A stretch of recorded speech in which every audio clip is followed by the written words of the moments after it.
quanto aos aspectos para a pessoa jurídica, o que acaba mudando do ponto de vista prático, da pessoa física para a pessoa jurídica, né, investir lá fora? Esse é um bom ponto, que aí entra offshore, né? O terror da offshore, que nada mais é isso. Você, por diversos motivos, que a gente passa por alguns deles aqui,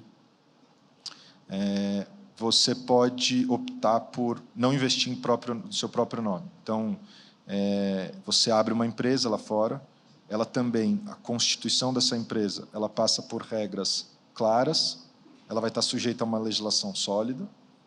É um processo que não tem nada de inventar a roda, e você traz uma segregação a mais do investidor para o investimento, né? Acho que os principais motivadores dessa decisão, acho que tem questões fiscais, às vezes, fora do Brasil. Acho que, né, muita gente já ouviu falar de um imposto nos Estados Unidos, se você tem investimento lá, quando a pessoa morrer, paga 40%, perde o patrimônio inteiro. E de fato, os Estados Unidos têm uma legislação bem pesada em termos de custo fiscal, e você colocar uma pessoa jurídica no meio impede esse imposto para quando você tem um brasileiro investindo, né? Porque, basicamente, como quem é o dono do investimento é uma pessoa jurídica, essa pessoa jurídica nunca vai morrer, então você não tem um imposto.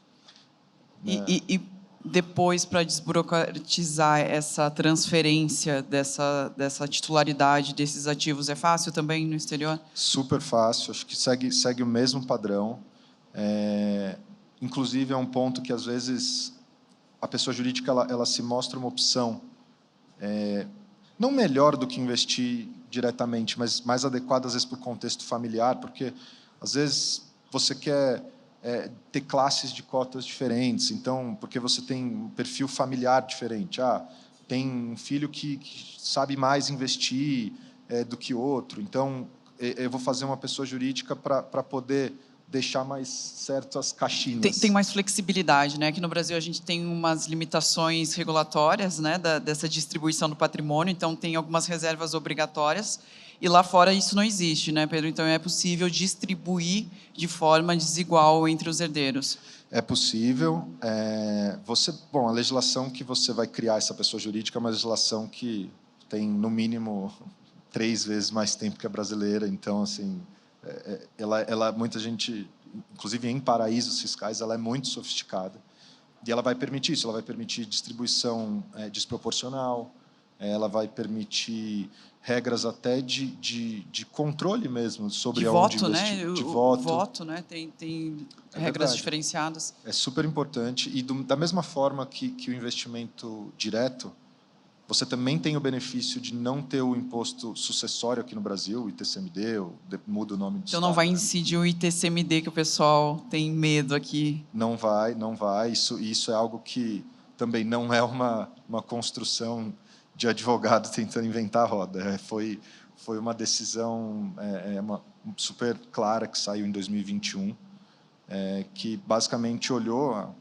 lei brasileira, a Constituição, e falou: putz, essa hipótese, né, não está prevista. Você não pode cobrar o imposto nessas hipóteses.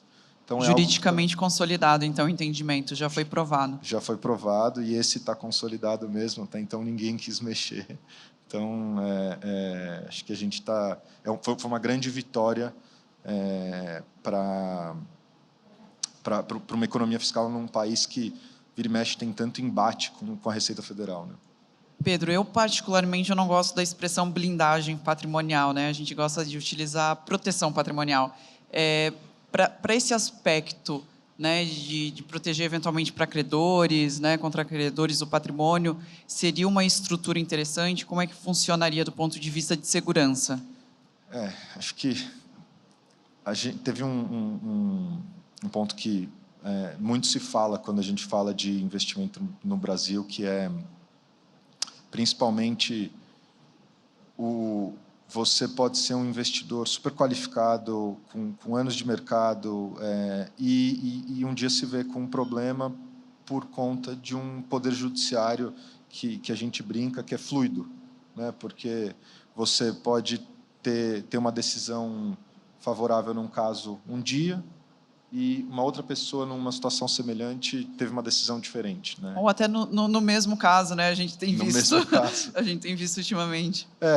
E aí o que acontece? Às vezes você, por conta desse fator, o que acontece às vezes é você acorda um dia e você tem que lidar com um bloqueio automático de algum bem. Algo que assim, primeiro você tem o bem bloqueado para depois você explicar, né, que focinho de porco não é tomada.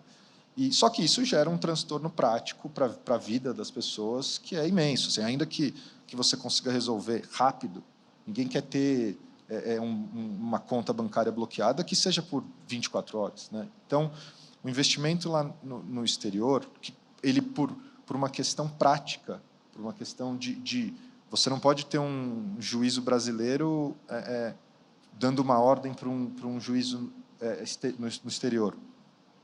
Então, o credor não consegue acessar o patrimônio externo. Ele não consegue, ou se conseguir é porque, de fato, houve algo que não foi inesperado, não foi algo injusto, entre aspas, porque o patrimônio fica, de fato, segregado.